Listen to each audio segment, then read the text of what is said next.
Live from Tirana në Top Albania Radio.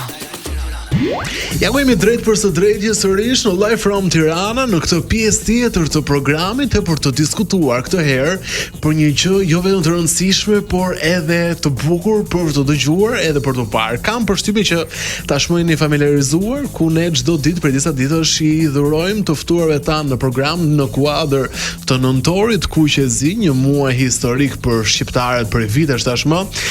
I dhurojmë kapelet me ngjyra të ndryshme, por që kanë emrin ton, emrin që na përfaqëson të gjithëve, Shqipe, në kuadër, pra siç e thashë, të nëntorit kuqezi. Dhe këto kapele në fakt që i kanë bërë kaq shumë përshtypje jo vetëm të ftuarve në studio, por edhe ju që na ndiqni nëpërmjet platformave tona sociale, sigurisht e kanë një mendje nga pas, ndryshe nga kohërat që jetojmë, që shumë gjëra mund të prodhohen me ChatGPT apo inteligjencë artificiale. Kemi po një shqiptar i cili për vitesh ka histori suksesi në Amerikë dhe një ditë bukur vendosi të krijojë një brand shumë të pastër e shumë shqiptar e duke quajtur të tillë thjesht Shqipe. Ervin Toro, mirë se vjen në Live from Tirana. Përshëndetje Monsieur Gjeng. Dhe pyetja është pse edhe Bruno Shemsho aty ku zakonisht janë mësuar të diskutojë për tema sociale, tema roz bashkë në studio, por do ta mësojmë hapas hape se çfarë ju lidh më konkretisht me brandin Shqipe, të cilën shoh që ti e ke veshur sot, është shumë interesant, është shumë i bukur. Ervin, më mirë në Live from Tirana apo Live from New York? Më mirë Live from Tirana. Më mirë Live from Tirana. Çfarë si ndihesh ti sa herë përpara se të kalojmë tek brendi, sa herë që rikthehesh në Shqipëri, vjen shpesh besoj? Unë vi shpesh, më pëlqen shumë fakt të vish në Shqipëri sepse është vendi jon, klima, gjitha ushqimi na pëlqen shumë. Po ka një ndjenjë tjetër kur vjen në Tiranë. Ndjem tamam si në shtëpinë time edhe vizitoj shpesh, edhe dua që ta vizitoj sa më shpesh. Sa vite jeton për vitesh në Amerikë apo jo në Shtetet e Bashkuara të Amerikës? Sa vite u bën ande? Unë kam ikur 97-ën. Në 97-ën kur unë nuk kisha lindur ende. S'kisha lindur akoma. Jam i 98-s. Po. Edhe u bë gati 28 vjet që jetoj në New York. Kemi filluar Ka qenë vështirë atëherë, domethënë si pse e morë vendimin për të ikur? Shiko, ne ikëm me loterinë amerikane. Kemi qenë domethënë një ndër radhët e para që ikën shqiptarët e parë që ikën në Amerikë. Ka qenë shumë vështirë sepse nuk ka pasur shumë shqiptar nga ana jon të paktën kur vajtëm në Amerikë, dhe si çdo emigrant ato vështirësitë i kemi kaluar ne të parët, pastaj kemi mbajtur njerëz të tjerë që kanë ardhur me vite radha si, po ka qenë vështirë sepse unë s'kam ditur as gjuhën anglisht kur jam sistemuar aty, kam filluar shkollën, kam ndërtuar një karrierë edhe histori emigrantësh pak a shumë, që kështu, po ne kemi pasur shumë vështirësi ne të parët sidomos. Sot që rikthehesh dhe të ndodh të kujtosh tuan në emigracion në Amerikë, e ka vlerëtur e gjithë këtë sakrificë? Patjetër është një eksperiencë që shpresoj që shumë njerëz ta kalojnë sepse të krijon jep një karakter pak a shumë kur jeton jashtë, mësohesh jashtë, edhe kur kthehesh në Shqipëri, pastaj e shef si gjërat kanë qenë ndryshe kur ne kemi jetuar këtu, edhe është komplet një botë tjetër. Sot jo vetëm flet mirë anglishten, por përveç se ke krijuar shqipe, ke edhe një podcast në Amerikë, në mos gaboj. Po, kemi një podcast që ka në fokus komunitetin shqiptar. Ideja ka qenë që ne nuk kemi shumë media prezente në komunitetin shqiptar. Pra, dhe notat e patriotizmit përveç se në shqipe, ti e ke futur në brendin tënd, e ke futur edhe tek podcasti apo? Po, podcasti. Ideja është që të promovojmë sa më shumë komunitetin shqiptar, njerëzit që jetojnë aty, që kanë profesione ndryshëm, projekte ndryshëm, edhe të hapim një platformë komunikimi midis komunitetit shqiptar në Amerikë. Tjetër në Amerikë me çfarë merresh ose mund ta dim? Unë punoj edhe në bank si profesion burime njerëzore, domethënë atë kam si karrierë që kam prej vitesh që jam në funksion. Kurse këto të tjerë pas jam shumë pasion edhe hobi, nuk është se ndërsa një ditë të bukur vendos të krijosh shqipe. Po. Nga çfarë të bëri të merrje këtë vendim? Tashi emigrantët pak a shumë kemi që një ndjenjë patriotizmi. Unë kam qenë edhe shumë aktivist në komunitetin shqiptar, duke organizuar paradën në New York, nëse ke parë paradën shqiptare në New York për të parë që kam organizuar në 2008-ën, edhe për vite radhazi ka vazhduar. Edhe me atë ndjenjë mendova që pse mos kemi një diçka që është ka identitet shqiptar, por në rroba, që mund ta veshësh për ditë, jo vetëm një herë që veshin njerëzit flamurin. Edhe kështu lindi ideja që si të kemi diçka tonën që është një identitet shqiptar, por që të mos të vrasit e shumë syrin që është e flamurin shqiptar. Domethënë kjo është ideja që kam logoja në fakt është bërë me elemente shqiptare, po që jo domosdoshmë tregon që është flamuri shqiptar. Un kam edhe shumë jo shqiptar që e veshin si brand, si e pëlqejnë si logo. Po do të pyesja për këtë, domethënë sa vite u bën në fakt që është krijuar shqipe? Ne kemi 5 vjetor që do festojmë tani në 28 nëntor. Atëherë kam publikuar edhe si brand. Okej, domethënë detajet e patriotizmit në kurit. E veshin dhe njerëz që për këtë do të pyesja, që nuk janë të Shqipërisë? Po, e veshin edhe jo amerikan, jo shqiptar që e pëlqejnë si logo, edhe kur i pyes çfarë shef kur e shef si logo, thonë they see a double-headed dragon. Në crown, formë kurore. Domethënë që kjo jep esencë tjetër. Plus un kam 2 logo në një. Në fakt është logoja që është kurora, është edhe emri shqipe me numrin 1 që do të thotë që ata që janë shqiptarë kuptojnë që është brand shqiptar, kur ata që se dinë e shohin si emër thjesht. Identiteti shqiptar në brand, domethënë kur sheh që Rishazi kalon rrugët e Tiranës apo të Amerikës dhe sheh njerëz që e veshin, sa të arrit ndjenjën e krenarisë. Shumë. Se është diçka që ke krijuar vetë, e kupton, edhe kur e veshin të tjerë. Po, dhe nuk është se ke bërë tatuazh në trup dhe e ke ti, por e sheh të shpërndarë në njerëz të tjerë. E kam bërë edhe njerëz tatuazh se i pëlqen logojat. Po që është një ndjenjë shumë e bukur, është një ndjenjë që njerëzit edhe ty të bën vetë të ndihesh krenar dhe kjo ka qenë ideja që të bëjmë diçka që mos ketë të jetë diçka që është identitet për gjithë shqiptarët që ta veshin, edhe për qetë. Materiale prodhohen në Amerikë, të gjitha, më thuaj. Po, kam në Amerikë, kam edhe në Kinë, kam 2, domethënë suppliers i themi ne që aty i menaxhojnë, domethënë ashtu edhe në Amerikë, edhe varet se un kam shumë produkte, kam mbi 400 produkte, edhe varet nga produkti. Qartë, Bruno, si djalë i ri dhe që gjithmonë e ke njohur dhe je personifikuar për modën, për të bukurën, për të përfaqësuar të bukurën në stil dhe jo vetëm, sa rëndësishme është që ne të veshim brende përveç atyre markave shumë të njohura, por brende në fakt që origjinën e kanë nga shqiptarët dhe nga Shqipëria dhe mbi të gjitha emri në fakt e përfaqëson më mirë. Shiko, të qenurit shqiptar nuk është vetëm në muajin nëntor, është çdo ditë, sidomos për ne që jemi këtej dhe mendoj se është gjë më e bukur të dish që ke diçka autentike, diçka që të përfaqëson, se veshja domethënë kudo që shkon dhe të përfaqëson. Edhe përveç kësaj është një material shumë i mirë, se unë kam provuar shumë nga veshjet, kapelet gjithashtu.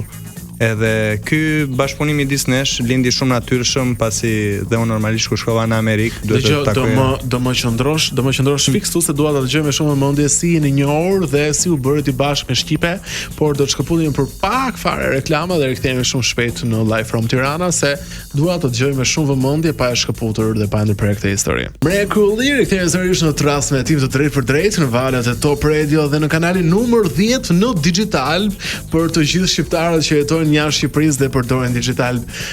Përpara se të shkëputesh me lama aty, si u bët bashkë ju të dy, si u njohët ti me brandin shqipe? Atëherë unë kam shkuar në total 2 herë në Amerikë dhe herën e parë që shkova kisha një vizitë shumë të shkurtër, diku te 8 ditë, isha vetëm me familjarët e mi dhe normalisht Ervini më kontaktoi dhe më shkruajti për pjesën e podcastit, pasi normalisht mundojmë të kemi një impakt pozitiv tek komuniteti shqiptar në New York në këtë rast, edhe nuk munda që të shkoja herën e parë, po me dëshirën e madhe që të shkoja çfarë bëj vërtet, pasi nuk pata mundësi ta eksploroja këtë pjesë. Herën e dytë, sa po shkova, i shkruajta jam ndodhem përsëri këtu. U takuam edhe përveç pjesës së podcastit, pash që edhe veshja dhe çdo gjë, e pyeta, më tregoi produktet e veta dhe normalisht menduam për një bashkëpunim. Një bashkëpunim i cili është shumë frytdënës, edhe mua po më pëlqen shumë fakti që sa shkoj në New York ose në Amerikë në çdo vend, e di që kam njerëz të mi të cilët suportojnë njëri tjetrin në fundit. Vërtet, ti që shkon më rrallë ndej përpos shqiptarëve që jetojnë, ti e ndjen për krahun shqiptarëve mes njëri tjetrit në Amerikë? Në Amerikë po. Madje më shumë se këtu. Këtu nga që nuk ekziston, prandaj po të pyes, po andej po them. Andej e ndjej shumë edhe shiko, është kënaqësi të bashkëpunosh me njëri tjetrin, domethënë nuk vendos as censur, nuk vendos as limite në mënyrën si komunikojnë gjërat, se në fundit jeni nga e njëjti vend dhe ata më shumë se ne që janë ande kanë mall për këtë vend. Normalisht kur shkojmë ne i duket domethënë diçka shumë e madhe. Edhe janë shumë mikpritës në fundit. Ervin, kam vënë re diçka, unë nuk e kam shkelur ende tokën e madhe e premtuar amerikane, por si në rastin tuaj, por edhe në të tjerë shqiptarë që jetojnë ne dhe kthehen këtej për eksperienca të shkurtra, ka një dëshirë shumë të madhe që të na ftoni për t'ju vizituar. Nga vjen e gjitha kjo nga distanca, nga largësia, apo nga fakti që jeni në një tokë të huaj dhe doni sa më shumë shqiptar. Besoj gjitha bashkë, nga distanca, largësia, jemi shumë larg njëri tjetrit, na mungon shumë Shqipëria, se ne, domethënë, ju nuk e kuptoni se jetoni këtu, po ti jetosh jashtë, po ta them 5 vjet. Sidomos në Amerikë. Sidomos në Amerikë, bëhet pastaj atëherë ndjen mallin, ndjen gjitha. Edhe na vjen mirë kur vinë shqiptarët që na vizitojnë, sepse na shpallin atë mallin që kemi, na mungon domethënë, edhe jemi dhe mikpritës, siç tha dhe Bruno. Po plus e jemi edhe shumë patriotë që mbajmë kulturën gjallë. Në New York paktën bën shumë aktivitete shqiptare që mbajnë kulturën, gjuhën, edhe kjo është për të çmuar sepse jemi vërtet ambasadorë të shumë të fortë që jetojmë në Amerikë. Qartë, po shoh disa video prapa shpinës time në video wall për sa bukur. Okej, qartë, po shoh disa video prapa shpinës time në video wall për brandin tuaj dhe për ta sqaruar edhe më saktë për audiencën e gjerë. Ka vetëm kapele, hoodie, domethënë çfarë mund të gjej dikush që vjen në website-in, madje na tregon edhe pak website-in ku mund të vinë të bëjmë blerje të gjithë ata që janë të interesuar për të pasur një brand që i personalizon patriotizmin e tyre. Patjetër, kemi website-in shipe.com, shipe me një, aty mund të përcjellësh online, se unë nuk kam dyqan fizik, çdo gjë bëhet online. Biles ne kemi gjithashtu kemi dërguar produktet tona edhe në Evropë, deri në Australi, që kam promotuar me anë të website-it. Vetëm që posa kushton pak, po ne kemi mbi 400 produkte midis femrave dhe meshkujve. Janë rroba që i vesh për ditë, rroba casual që themi ne, urban style, American style, ka dhe rroba që vishin për kur bën palestër, për kur ke në një lloj aktiviteti. Domethënë jam munduar ta bëj sa më casual si brand. Qartë. Kapelja jote është gjithashtu e shqipe apo jo? Kjo është shqipe, po ka mesazh tjetër që jam munduar të bëj edhe mesazhe me anë të rrobës, janë mesazhe në anë të kulturës, për shembull kjo që është GOAT profesion Skënderbeun, siç e di, kemi rroba që kanë mesazhe, kanë alfabetin shqip për të promovuar gjuhën, domethënë kam munduar të bëj diçka ndryshe përveç logos. Mirë, mua di çfarë më pëlqen shumë kjo e shkruar këtu, e keni shqipe dhe ke zgjedhur një formë shumë interesante të dizenjuarit të emrit për ta shkruar. Edhe gjitha kjo, Bruno, ti si i jashtëm në këtë histori, pra që e ke prekur, e ke veshur, e ke provuar, si do ta përshkruaje stilin e brandit shqipe? Atëherë, është diçka ndryshe, por dhe që i gjithë përfshin, domethënë i përfshin të gjithë, është gjithë përfshirëse, domethënë mund ta vesh kushdo, edhe në fund të fundit ka aq shumë produkte sa që mund t'i veshësh në çdo ambient, siç e tham dhe në palestër, edhe duke dalë me një stil casual. Madje në këtë kohë që ka ardhur mund ta vesh edhe pak tek formalja kur vjen puna tek kapelja, që të bësh një kombinim tek tuk që ti bashkosh, se dhe motivet që kanë janë shumë të bukura. Edhe hoodie momentalisht që kanë veshur unë ka motive shqiptare pjesë. Po, edhe ka disa detaje që i bën unike, dhe kjo është gjë më e bukur mendoj unë për këtë brand. Qartë, kur e blejnë të huajt, futen për të dëgjuar historinë e brandit, me çfarë ka të bëjë kjo, me çfarë ka të bëjë ajo, edhe çfarë i bën më shumë përshtypje, çfarë impresionon ato më shumë. Shiko, siç thashë më parë, ata nuk e dinë se çfarë është, kur e pastaj shohin dhe mësojnë rreth asaj, edhe në një sens kjo është anë marketingu për kombin edhe për kulturën tonë. Kështu edhe Kastile kanë bërë atë që dua të promoj sa më shumë kulturën shqiptare nëpër botë, edhe veshja e bën këtë më së miri. Po mendoj ata që se din, atëherë mësojnë shumë gjëra rreth Shqipërisë edhe e kanë qef. Biles tani të jesh shqiptar është bërë si tip trendi në Amerikë, njerëzit. Po. Bëjnë atë shqiponjën zakonisht sa herë që edhe kur erdhi kryetari i Bashkisë së New Yorkut e kanë bërë kështu si simbol tash që ja bëjnë kështu gjithmonë kur takojnë shqiptar. Domethënë jemi bërë pak si trend ne shqiptarët në Amerikë, që kështu edhe mendoj edhe në gjithë botën. Po kjo është puna që e ambasadorëve që jemi ne, populli shqiptar që i kemi çik vet natyrshëm na vjen kjo gjëja e patriotizmit edhe për ta shprehur sa më shpesh. Pret mbështetje nga instanca shqiptare, duke qenë se dëgjoj paskën se po shoh paskën kështu veshje si më të quhen streçe, palestre, këto se gocat e njohin mirë.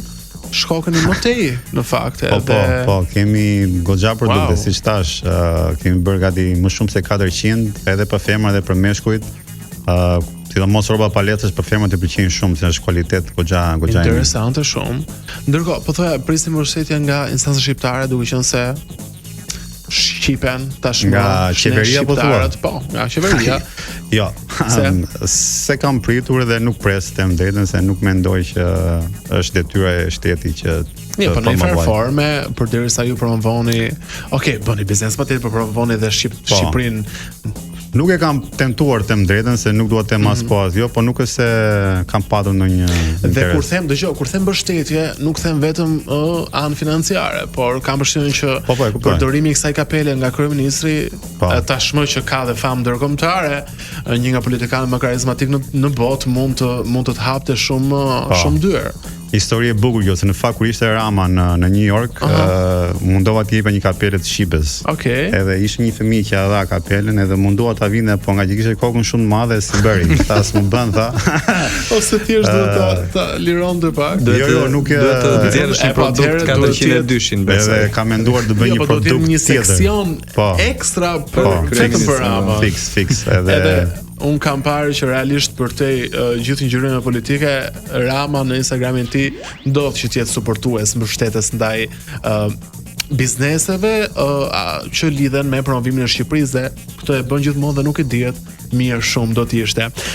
Ne shkëputemi edhe për një hapësirë tjetër muzikore dhe rikthehemi shumë shpejt në Live from Tirana. Rikthehemi sërish në transmetimin tim të drejtë për drejtë në valët e Top Radio dhe jeni duke dëgjuar Live from Tirana, duke diskutuar këtë herë me shqiptar vërtet të suksesshëm për te oqeanit në Amerikë, por që nuk harrojnë rrënjët e tyre pavarësisht që ju duhet të ndjekin dritën. Pyetje shumë e rëndësishme dhe shumë serioze, pse nuk ka një dyqan fizik për brandin tuaj në Tiranë? Në Tiranë do të vi. Po në Tiranë se. Shiko, në të ardhmen mendoj që të hapim diçka këtej, po besoj nuk është koha akoma të paktën të vim në Tiranë për momentin. Kam shumë dëshirë, jo vetëm në Tiranë dhe në Kosovë. Po mendoj që duhet të jesh edhe vetë këtej prezent kur të bësh diçka të tillë. Unë jam midis New Yorkut dhe Tiranës për momentin dhe po besoj shumë shpejt do bëjmë diçka edhe këtej. Cili është vizioni juaj për Shqipe? Ku dëshironi, sa larg dëshironi ta çoni? Shiko, nuk ka limit, se unë tash ideja e këtij brendi është bërë pak a shumë global për momentin, se kam i dërguar shumë produkte në Evropë, në Kanada, në Australi, edhe në Kosovë, edhe në Shqipëri, po që ideja ime të bëj një brand tamam që ka identitet shqiptar që njihet në gjithë botën. Kjo është ideja. Çfarë të shkruajnë çunat shqiptar që besoj janë në majorancë për bler kapeli, çunat kryesisht jo janë firmat në përgjithësi që marrin më shumë se çfarë më shumë. To kostumet e sportive pëlqejnë shumë, edhe rrobat hoodie që janë se është bërë tip trend edhe këtej që mbajnë rroba kështu që janë të gjera edhe po është të dyja, siç thash, un kam edhe për fëmijë, një linjë tjetër që kam krijuar edhe për fëmijët nga mosha 0 deri 14-15 vjeç. Cili është impresioni ose më saktë çfarë të shkruajnë pasi e marrin produktin, e veshin? Ka marrë shumë feedback që pëlqejnë si brand, si logo dhe veshin me gjithë qejf. Nuk është se çfarë të thonë për shembull ndonjë mesazh që ty të ka ngelur në mendje? Shumë nuk kam ngelur në mendje diçka, po është diçka shumë e bukur thonë, na pëlqen edhe veshin e blejnë direkt, domethënë, nuk është kjo është ideja, që është diçka që mund ta veshësh për ditë, jo vetëm një herë në kaq kohë. Qoftë me Shqipe apo qoftë me podcastin tënd që ti bën me komunitetin shqiptar në Amerikë dhe më pas e publikon në kanalin tënd në YouTube, është e vështirë për t'i mbajtur ose në far from janë bizneset mirëfillta, pra kërkojnë kosto, financa, staff? Po normale. Podcasti në fakt është financuar vetë nga unë, nuk është se kemi pasur në një sponsorizim. Unë e kam bërë bashkë me nusin time që e bëjmë dy bashkë, dhe ideja është jon ka qenë që të krijojmë një platformë për komunitetin shqiptar që edhe ata të kenë një zë të flasin për diçka që është për komunitetin.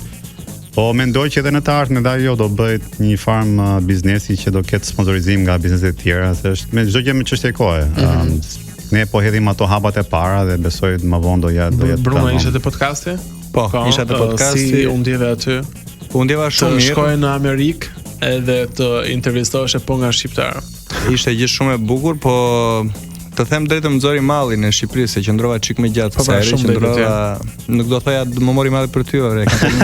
Përgjithësi, s'ka problem. Më merr mua, mos e bëj më kohë. Kisha këtu. Sa qëndrova në Amerikë? Qëndrova 2 muaj. 2 muaj edhe të them drejtën më pëlqeu shumë ajo pjesa e intervistës, sepse në fundit folëm shqip, edhe folëm për çdo gjë që ka të bëjë me faktin që unë jam një personazh dhe në Shqipëri, edhe si më shikojnë edhe në Amerikë shqiptarët andej, dhe më beso që në Amerikë, ku di unë, sikur din më shumë gjëra se ç'mund të din këtej po rreth rrugëtimit që ke si personazh për shembull. Edhe më erdhi shumë çudi se dinin shumë gjëra dhe mbanin shumë gjëra mend nga këtu e 4 vite para që kur isha në emisionin atëherë të Përputhën. Më erdhi shumë çudi. Po, Bruno ka lënë gjurëm që nga Përputhën dhe vazhdon akoma. Ti e ke menduar Amerikën për të jetuar? Për të jetuar, për gjithmonë. Për gjithmonë është fjalë e madhe, por për të jetuar, për të zhvendosur atje, se duke qenë se e ke provuar 2 herë tashmë dhe në kohë në periudha jo të shkurtra. Mendoj se më pëlqen them drejtën që të kaloj një kohë relativisht të gjatë andej, është një vend i cili të jep super mundësi edhe fakti që ke suport nga njerëzit e tu, nga shqiptarët aty, është një gjë e madhe. Unë isha edhe në Texas, në Dallas, në një shtet tjetër, edhe aty shqiptarë njoha, edhe shumë të suksesshëm, madje njofa disa reper dhe aty që bënin muzikë, që flisin për Shqipërinë, edhe më pëlqeu shumë, kanë një kulturë dhe një mirëseardhje komplet ndryshe nga ne që e njohim mirë tjetrin dhe jemi çdo ditë këtu që shojmë. Aty ka mall për të qenurit të afër shqiptarëve, prandaj. Nëntori Kuqezi gjithmonë ka qenë i rëndësishëm për komunitetin shqiptar në Amerikë, kryesisht në New York. Si do të festohet të vit 28 dhe 29 nëntori në Amerikë? Do festohet me party gjithandej, me aktivitete kulturore, domethënë ne kemi çdo vit që bëjmë këtë dhe nëntori është muaj jon Kuqezi tamam që bëjmë shumë aktivitete, ka shumë organizata që bëjnë festa, bëjnë aktivitete kulturore dhe mendoj njëta gjë do bëhet edhe këtë vit. Qartë, mrekulli dhe një herë një rezume për gjithë dëgjuesit, Shqipen mund ta gjejnë ku? Në Instagram. Në Instagram me emrin me Shqipe_co. Okej. Në website ku mund të bëjnë direkt blerjet apo jo është i aksesueshëm, është i praktikueshëm me emrin shqipe.com dhe unë uroj shumë shpejt të keni një dyqan fizik për shqipet që janë në Tiranë, se edhe ne duam shumë Shqipërinë edhe mbi të gjitha na bëhet për qefi kur realisht janë jo vetëm të bukura për të veshur, jo vetëm kapelet, por streçet, rrobat e palestrës, hudit, kostumet sportive, por mbi të gjitha ndihemi krenar kur ka shqiptarë si ti që jetojnë për vitesh në Amerikë dhe jo vetëm nuk e harrojnë Shqipërinë dhe nuk e duan vetëm për 28 dhe 29 nëntor si ishte Bruno, por e promovojnë atë fort në të gjitha mënyrat. Ke diçka të fundit, një thirrje për shqiptarët? Jo, domethënë faleminderit për intervistën. Ideja është që ne do vazhdojmë me këtë mision, po ta them unë, që të promovojmë Shqipërinë në gjithë botën, sepse jemi vërtet ambasador shumë të mirë. Po duam edhe një çik support edhe nga ju këtej, që të paktën të shihni edhe nga ne, nga ana jonë, që të na bëni atë ardhjen mbrapa në Shqipëri më të lehtë. Me kënaqësi më të madhe, edhe pse jo uroj çmimit të podcasti jot në Amerikë. Të ftoj në New York të bëjmë një podcast me shumë kënaqësi. Ervin Toro, zonë dhe zotërin, nga Shqipe, brendi i cili këtë vit feston 5 vjetorin gjatë festave të nëntorit, ndërkohë që ne festojmë pavarësinë, po ashtu Shqipe feston 5 vjetorin. Mund ta gjeni online kudo dhe mund ta porosisin nga çdo cep i botës. Shqipe do të jetë me ne gjatë gjithë nëntorit, me që jemi në kuadër të nëntorit të Kuqezi. Bruno, faleminderit edhe ty. Kënaqësi. Do shihemi, besoj, shumë shpejt, shumë afër, do të shihemi shumë shpejt për gjëra të rëndësishme që ndodhin në Vërdall. Mirë, Live from Tirana mbyll ditën për sot. Ne do të ridëgjohemi sërish nesër, deri atëherë nga Ronaldo Sharka. Ditë mbar në vazhdim.